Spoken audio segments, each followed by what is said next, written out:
you take a full swing, you get about a shoulder width stance, maybe a little wider or less depending on who you are.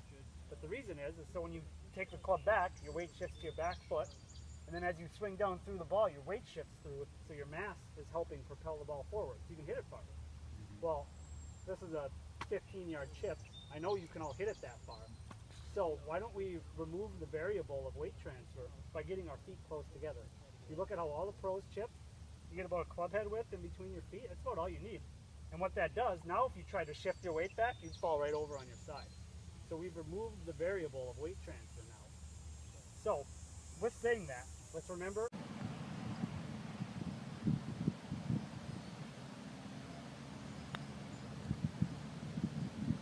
So I can actually tell you what happened on that stroke that was different than your first two. Really? Just visually. What the backswing was shorter.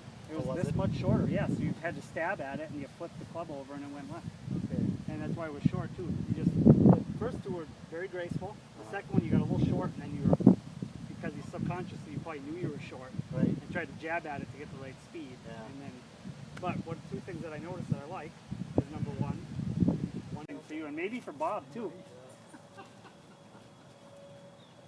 There you go, Bob. That's a noticeable lower, right? Oh, yeah. Why don't you hit one more for me here? Hit one more for me here. Try to get those hands, try to forward press those hands a tiny bit more even. There you go, yeah. Whoa.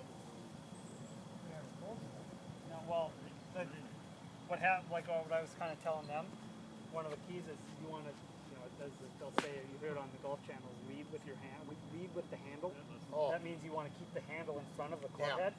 And that last time you kind of flipped and you got a little in front, whereas you didn't stay flat wristed.